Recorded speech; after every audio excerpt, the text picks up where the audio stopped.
Bismillahirrahmanirrahim. Assalamu alaikum. Welcome to Newsroom. I'm your host Khalid. But today is Monday, the 23rd of June 2025. These are the stories that we will be highlighting during the course of our show. Our show more or less will also be today concentrated on the latest as far as the Israel-Iran conflict is concerned. We all know that both the sides have had significant damage, but specifically Iran has had specific damage. We all know how the B-2s, the stealth, the aircrafts came into Iranian territories and bombed the Iranian nuclear facilities. Although the IAEA still says that there is no sign of any nuclear material that has escaping from these sites. Nevertheless, there is a huge question mark around what could be the potential after effects in the hours and the days to come. The fact also remains that Israel continues to bombard the same nuclear sites that the US had also bombarded beforehand. There is also a lot of diplomatic effort that is going on in order to find some kind of a solution. The United Nations Security Council met on the request of Pakistan and other countries, and of course the main aim of it was to try to find some kind of a solution as far as de-escalation of this conflict is concerned. Whether that happens or not is another question altogether, but the Iranian side is also hell-bent on responding to how the US destroyed or tried to destroy Iranian nuclear facilities. This and more is going to be part of today's show. Also, our National Security Committee that has met under the chairmanship of our Prime Minister Shehbaz Sharif Saab, and of course our Chief of the Army Staff Field Marshal Asim Munir Saab was also present in this. He was also apprising the committee about the latest developments as far as his visit to the US is also concerned. And of course, this meeting has been convened to ascertain Pakistan's and the region post the US attack on Iran.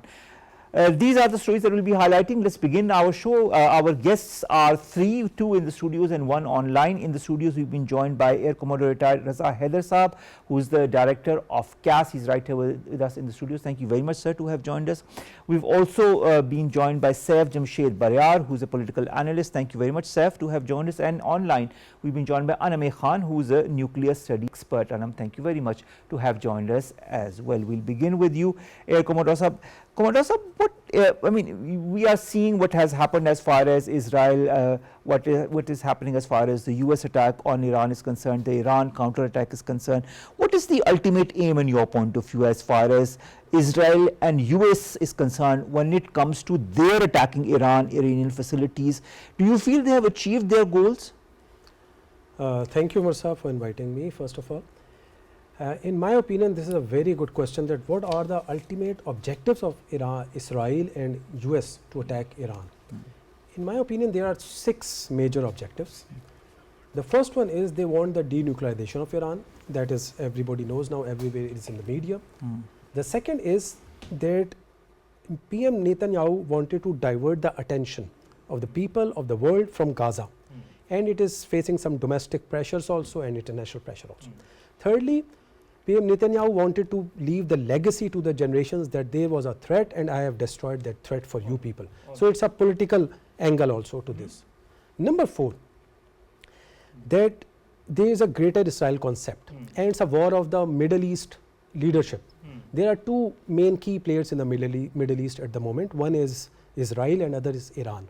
So in case Iran is neutralized or damaged or destroyed, then the leadership would come to the Israel. So it's a leadership concept. Understood. Number 5 is that environment was very right at that this time to attack. And this environment is actually created.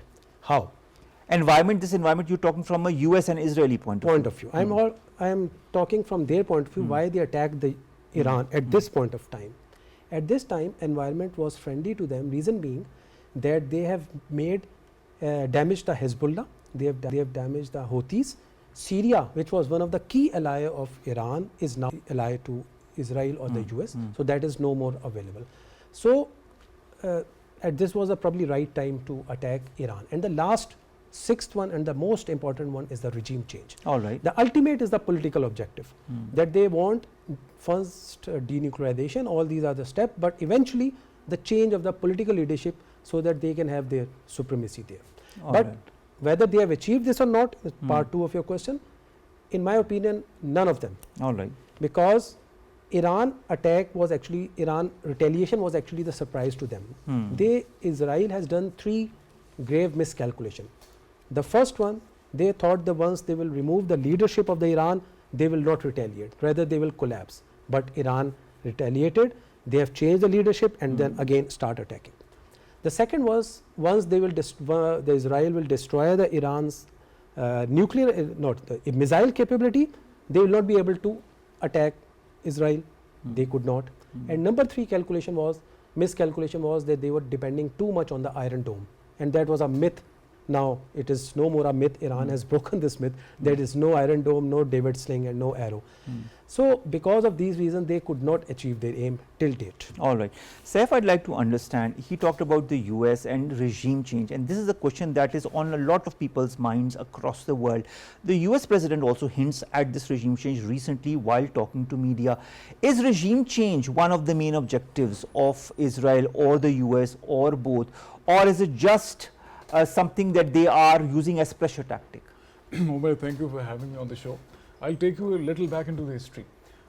Back in the 1960s and 70s, when it was the Shah's government, and after 79 when it collapsed, the Shah was very good in terms with the so-called state of Israel. So if we look at the past and we try to draw a connotation or a linkage to how the relationship of Israel has been and their strategic interests have been in the Middle East, Iran was a key ally before the Iranian Revolution. So I think since the past 33 years, since Netanyahu has been in the power corridors, at first as the opposition leader, later on as the prime minister, then continuously in power since after 2005 and 2006.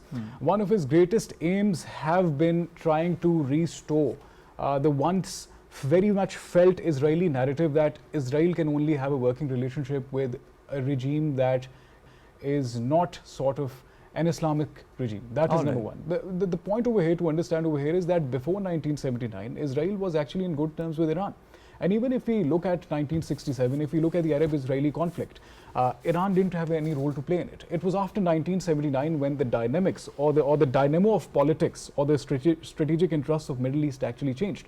So regime change is number one. But the second thing is that I think Netanyahu needs or is desiring to stick on to power a little more than necessary. There is a quote there. But I think that is why he's doing whatever he's doing, because the day he is no longer in power is the day that he will be jailed very, very quickly. Actually, I think if we look at the most important war criminal of the 21st century, I think without a doubt, Netanyahu is, I think, the most must be the most sought after war criminal of the 21st century. But the issue at hand over here is that his craving for power, his megalomaniac attitude, and ultimately his sort of aspiration or vision to cling on to power a little more. And please mind it that even in Israel right now, the opposition wing is very strong. There are people out on the streets as well who've had enough of his war aspirations and his war mongering since past 33 years.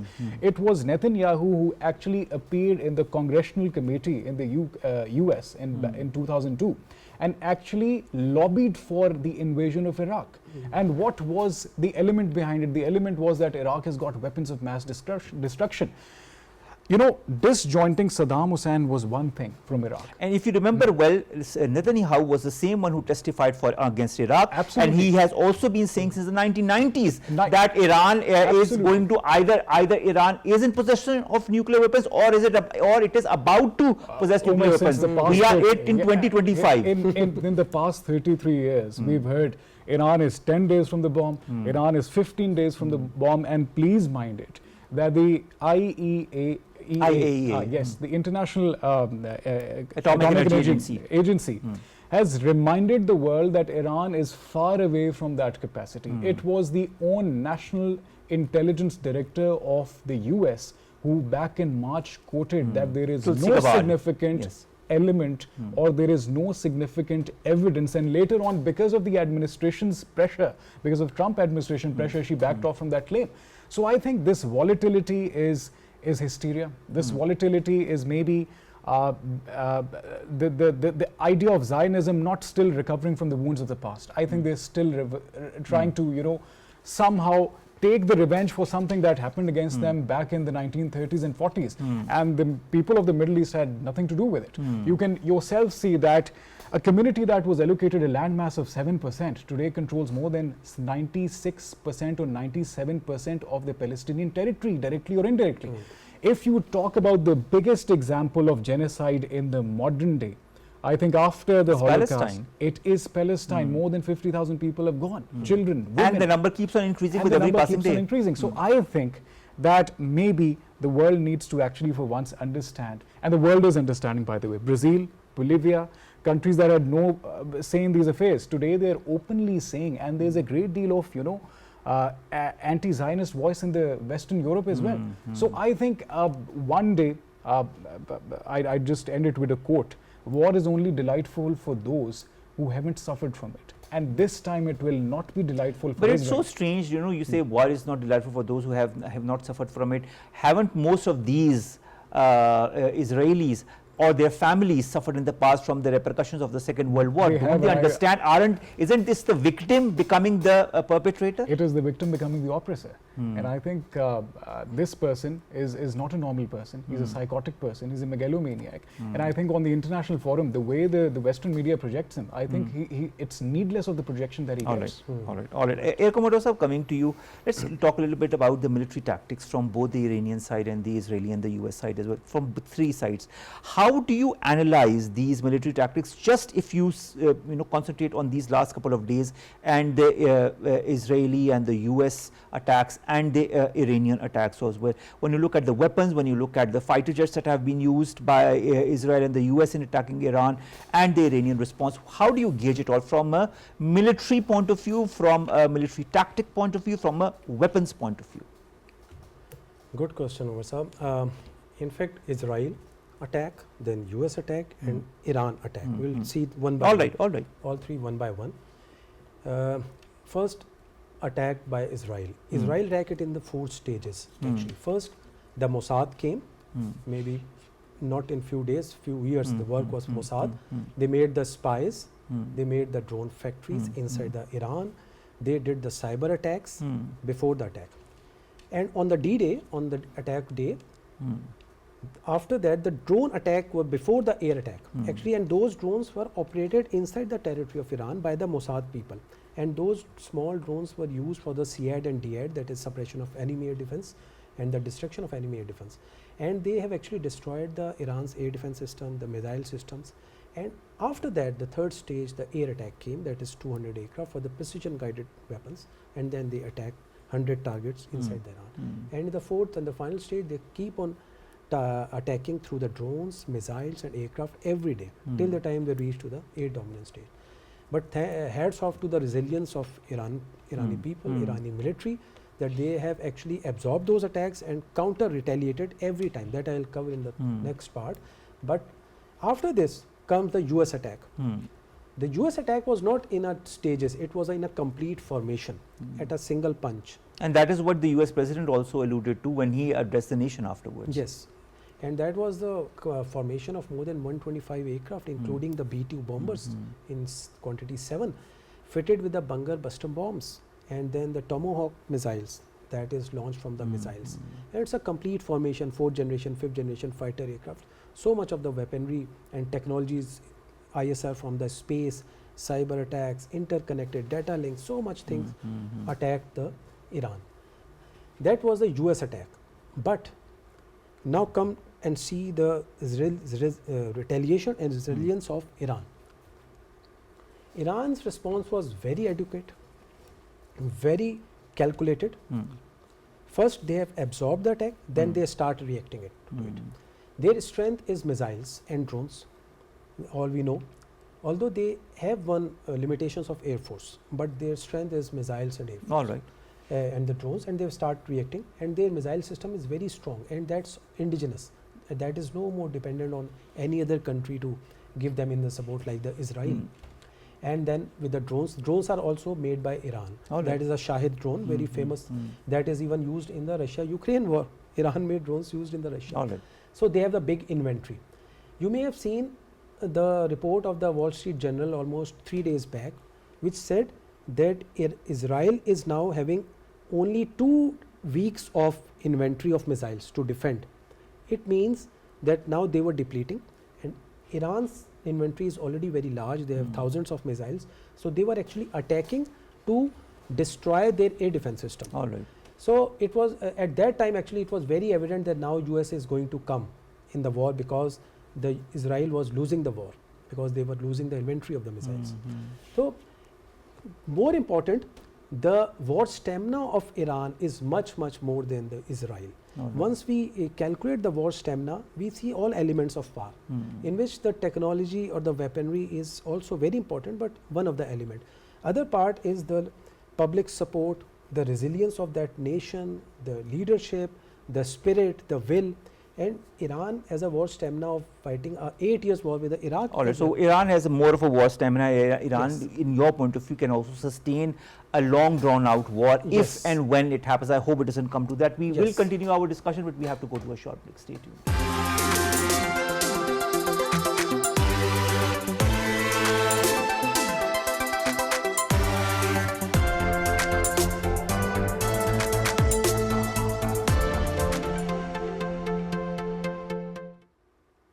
Welcome back, and we're discussing the Iran-Israel conflict that has entered its 8th day, if I'm not wrong. We'll continue our discussion. We've got a panel of interesting guests, Saif, Jamshaid, Baryar. Oil prices have surged in early trade amid concerns of disruption of energy markets after the US airstrikes on Iran's nuclear sites. What is going to be the economic impact in the short term and in the long term if this conflict continues? Omar, to try to understand this, we need to divide the economic aspect of it into 2 paramount categories. One is the idea of speculative economics. When there's uncertainty, the global stocks, they collapse. For a certain period of time, it can be 2 weeks, 3 weeks, 4 weeks, depending on the speculation that till when this conflict will escalate, and things can normalize after that. These dips have casually been observed before as well. These dips were observed in 2007. These dips were observed during the Suez Canal crisis. These dips were observed during the Iraq-Iran conflict. But in all honesty, this time, given Iran's strategic position, the Strait of Hormuz, it is almost the channel corridor. This bottleneck is it is responsible for more than 65% of the global oil supply. So I think if even a temporary blockade exists for, let's say, 5, 6, 7 days, there will be a massive surge in the oil prices as well. And simultaneous to that, there will be a collapse of the dollar as well. Because if you look at the trend, or if you observe the trend, I think the global gold market will be an alternate for investors to shift in as well. And then the global dollar market, it might be having a very severe impact. So it's not simply politics over here. It's the political economy as well. And the international economic stakeholders are eyeing that what is the future outlook of the Strait of Hormuz. And if I take you earlier into the news today, the Iranian parliament has given the absolute sanction for the blockade. But it all depends on the Iranian supreme leader, whether he gives the go-ahead or not. I think the next 24 hours, I think they're very much volatile when it comes to the global economy. But then I think today's activism from many different countries, even in the Security Council, I'm talking about China, I'm talking about Russia. China understands well the power of the global economy and understands well the collapse of the global economy. I think the Trump administration doesn't understand that, even when they were having their tariff wars with China. But China's strategic interests are not only political in the region, they're economic too. And if you look at the Middle East, and if you take a step forward, if you take a leap forward into North Africa and Central Africa, the idea of OBOR, the idea of One Belt, One Road initiative, I think China has got economic stakes as well. And same goes for Russia. So in the short run, I think the global oil market will experience a surge. But in the next 4 to 6 weeks, I think there will be mediation. And this doesn't only call for political diplomacy, it calls for economic diplomacy as well. And I think underway somewhere down the carpets, somewhere in the world of capitalism, economic dialogue is in power. Because I think neoliberalism has a great deal of power. But the fact also is capitalism. The US is a capitalist country, and it needs to realize sooner than later what could be the implications. I think the US public is realizing, and I think the Trump administration might realize sooner or later. All right, let's wish it happens sooner than later. Anum Khan, who's a news expert, joins us online as well. Anum, thank you very much to have joined us. Bear with me as I give you certain facts, and then I would like to understand your point of view. Israel's military in a statement says it has carried out an attack to disrupt access routes to the Fordo nuclear site that was hit by the US yesterday. Rafael Grossi, who is the chief of the IAEA, renews his call to avoid armed attacks on nuclear facilities. He warns that they pose far-reaching radiation risks. He also gives more detail on the damage that has been, in his point of view, has happened on 2 other Iranian nuclear sites hit by the US attack, that is on Isfahan and Natanz. IAEA inspectors, Grossi says, are ready to check the targeted facilities when agreed upon by Iran. A, do you feel Iran will agree with the IAEA to inspect their sites? Because there are also rumors going on that Iran might end its collaboration with the IAEA. Secondly, I'd like to understand what is the nuclear fallout from the US strikes and now today the Iranian strikes, Israeli strikes, sorry. Can you hear me? Yes, I can. So the most important aspect is first understanding what kind of nuclear sites are there in Iran. If we talk about Isfahan, Fordo, Natanz, the ones that have been targeted, they are primarily fuel enrichment sites or research sites. And in those sites, the radiation risks are quite low. However, they are still significant if fuel or waste is present in those sites. And we also need to understand that there's this Baryar site which is closer to the coast, and if that is targeted in the future, the fallout could reach UAE, Qatar, Bahrain, and even Eastern Saudi Arabia within hours. And if we talk about the contamination, that could also be, even the Persian Gulf could also be contaminated, the Gulf waters. So that would impact fisheries, shipping routes, desalination plants, oil terminals. And, the thing about radiation is it does not respect borders. Then if it also depends on where the wind is going. If we look at the Chernobyl fallout in 1986, the fallout had spread over 1,000 kilometers, and it also contaminated much of Europe. So we need to understand how grave implications there can be if, as I know that there are no, reactor cores in Isfahan, Fordo, or Natanz, but if Bushehr is hit, it is a nuclear power plant. And if, it is destroyed or the reactor core is unstabilized, we would see a drastic humanitarian impact falling out of it because of the radiation.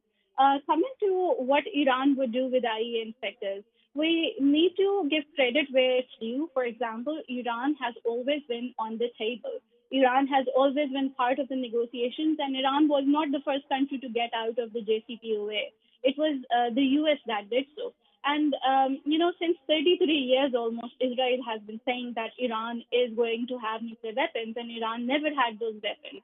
There have been many incidents in history where Iran was attacked, and Iran could have opted for acquiring nuclear weapons because of the breach of its territorial integrity, because of its national interests coming under question. However, that has not happened up till yet. But this situation is a bit different because right now, major powers are getting involved. Major powers have attacked Iran. US has attacked Iran. And it is a breach of international law. And it is, this attack itself on just nuclear power plants, it does not only reflect the undermining of the UN Charter or Geneva Conventions, but also the credibility of IAEA itself.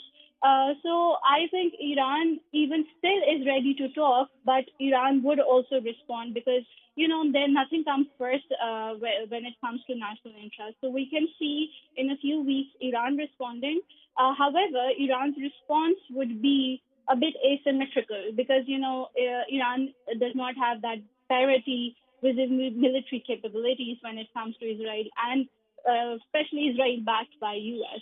So I think the major important aspect here is that because of the radiation fallout and because of the consequences that can occur in the future strikes, I literally fail to understand why US and Israel do, think that the cost is not higher than the gains that they may be politically getting by trying to stop Iran from going nuclear, when Iran has time and again stated that Iran is not interested in acquiring nuclear capability. Iran has that breakout point. For example, if you enrich uranium up to 90%, you can acquire one nuclear weapon.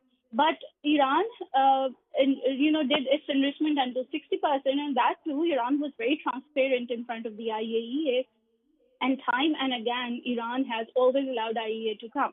Right now, if we look at the Grossi's statement, what his statement reflects is that they are they're in Iran. The inspectors are there. They need to do their job, but it is the U.S. and Israel who need to stop the attacks and opt for a ceasefire so that they can check if the radiations have if there are more radiations, if there is any other environmental impact. Because if we look at Fordo nuclear facility, that is underground, so they need to inspect and see what exactly has happened. Despite Iran saying that there are no radiation leakages, there are many issues like hard water leaking and a lot of other things. So I think it is up to the U.S. and Israel to stop this conflict and opt for dialogue. All right, it is up to the US and Israel to stop this war and opt for dialogue. But Air Commodore Saab, it seems as if the way the US used its aircrafts and its very sophisticated aircrafts, and then of course we heard the statements by both the Defense Secretary and the US President. What do you feel is going to be the future war scenario as far as this conflict is concerned from a US perspective that is now, whether it admits or not, is directly involved in the conflict? Omar Saab, in my opinion, whether US is using the technologies or using the political or influence in this war, in my opinion, there's so much of the reaction within the US as well as around the world, and even within the President Trump government, that US role in this war as far as physical attack is concerned is over. It was one time and it is no more there. All right. However, this attack has created a stir in this region. All right. And now, although it is very difficult to predict what the future warfare would be here in this region, but one thing can be sure, that if there would be another attack similar to this, then the war will spread in the region. That includes the Arab countries also in the surrounding, because there are 40,000 US troops in this region in around 11 bases in the Middle East. So then those can be the target of Iran. Then the other countries who are currently not part, but they would be definitely impacted by the Hormuz closure, because that would be the next move of Iran in case of any attack. Now coming to see whether the role the other key players can play. In my opinion, de-escalation or the ceasefire is the best way for this, for which the major key players like the US, the Russia, China, the Arab countries, they have to play their role, including the UN and the IAEA definitely, but because this region would be the effective one, so they have to play their role. They have to play their role, but the question remains whether they will play their role or not. You know, on the one hand, you've got the European Union's policy chief, foreign policy chief, Kaja Kallas, who says that a move by Iran to close the Strait of Hormuz, through which 20% of global oil and gas demand flows, will not be good for anybody. On the same hand, we've got the Iranian foreign minister who's had a meeting with the Russian, President Vladimir Putin. He has had telephonic conversations with his French counterpart. Australia and Ukraine's leader, on the other hand, are backing US attacks on Iran. North Korea denounces the assault. Diplomatically, aren't you seeing a kind of a polarity or a division as far as taking sides is concerned, instead of coming together and moving towards a consensus for de-escalation? I think, Umar, frankly speaking, the very structure of the United Nations has been such that it has always created divide and discord, and it has actually failed to mitigate, avoid, to de-escalate major conflicts in the world. And only after losing millions of lives, only after war, devastation, did we realize that we need to stop.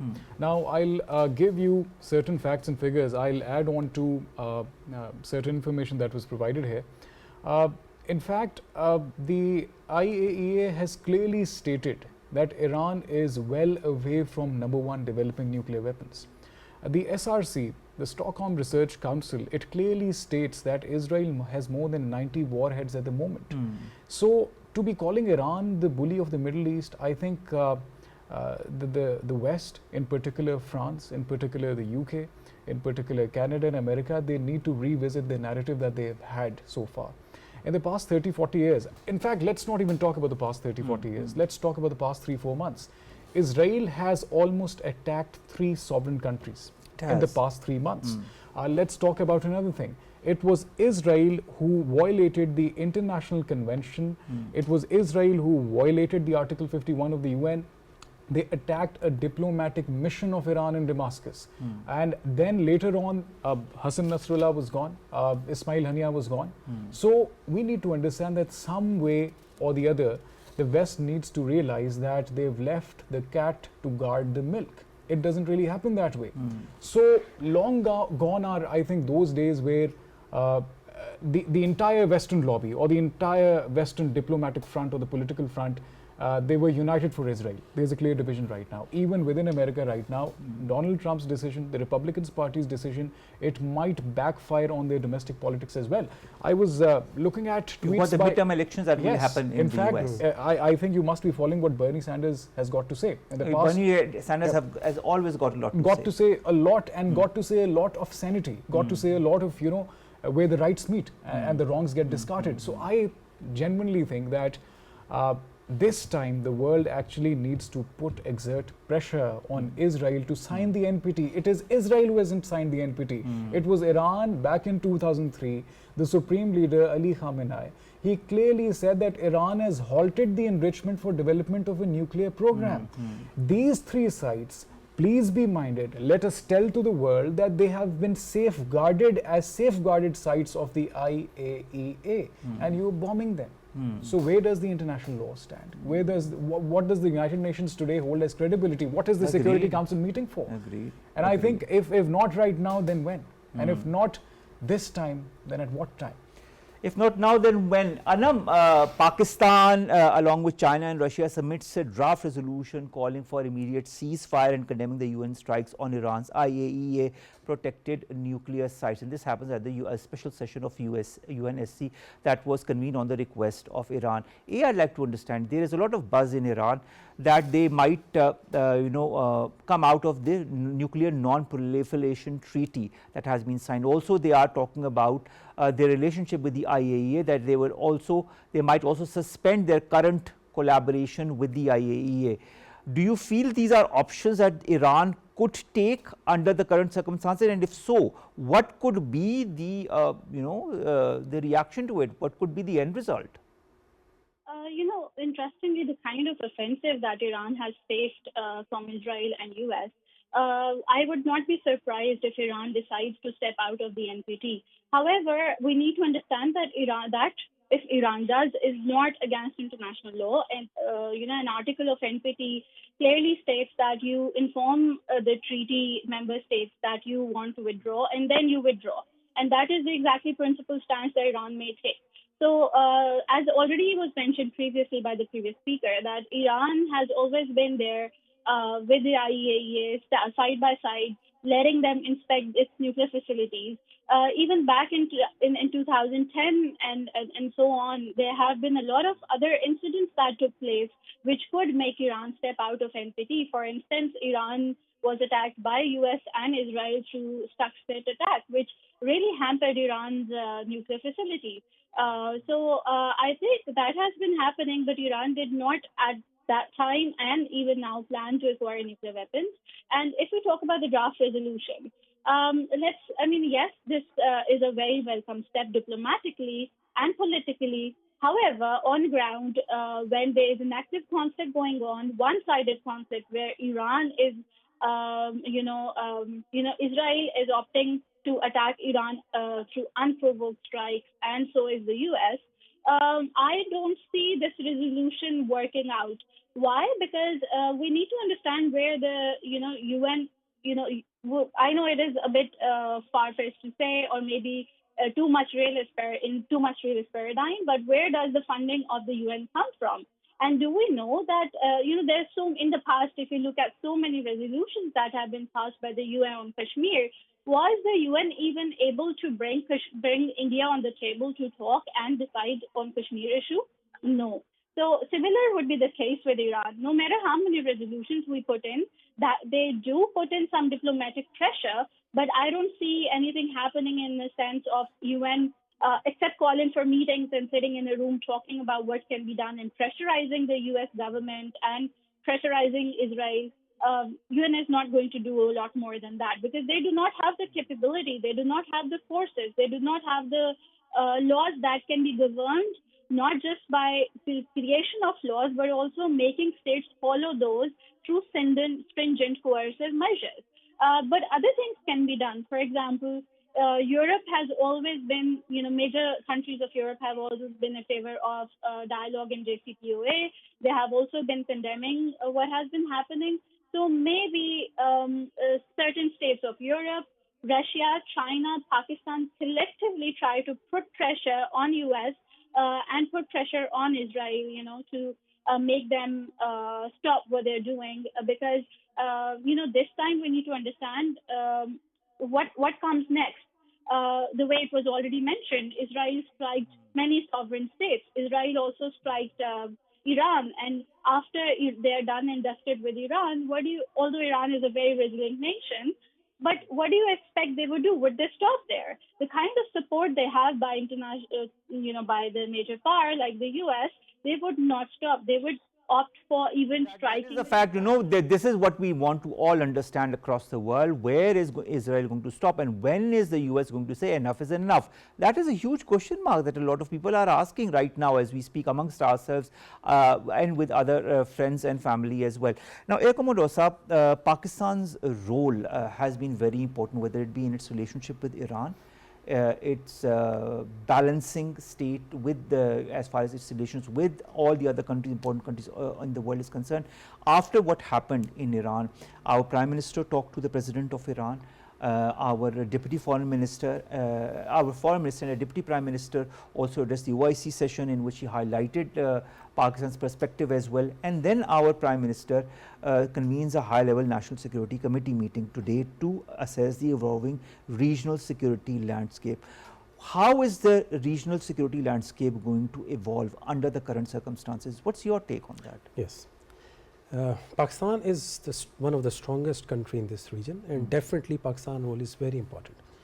But how the regional security will go? Yes. You see, in my opinion, this war will sustain for a long time. Okay. Reason being that Iran has a more war stamina against the Israel.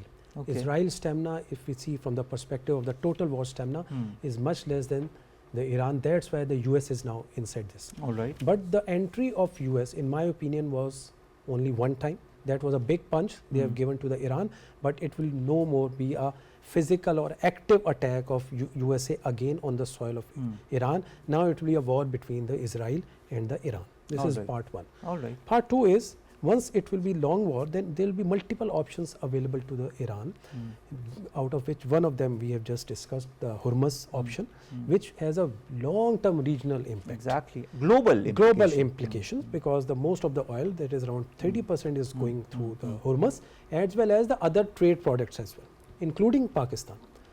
Now, in case USA would be there again, then the implication would be much, much higher.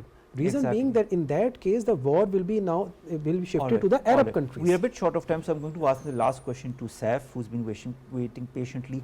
The NSC reviewed the regional implications of the war between Iran and the escalation between Iran, Israel, Iran, US, but also a detailed evaluation of Pakistan's internal and border security in light of potential spillover effects. Is Pakistan ready in case there is a spillover effect? We are absolutely ready for it, and in fact the preparation of that was done when we downed 5 jets, 4 jets or 6 jets. 6 jets. Or jets that are hard to count for the Indian Air Force, 6-0. So I think Pakistan is absolutely ready. But more than securing our political borders and territorial borders, we're ready for a diplomatic dialogue. But that is what Pakistan wants, even in this NSC. This is what has been discussed. And we have clearly stated de-escalation. We have clearly stated that we will not become party to any particular conflict, but we are willing to offer diplomacy and dialogue that we have been offering as one of the most responsible nuclear powers of the 21st century. All right. Anum, last question, I want one phrase answer. De-escalation, diplomacy, how much of a possibility do you see in the next coming days? The political objectives are met by Israel and the US.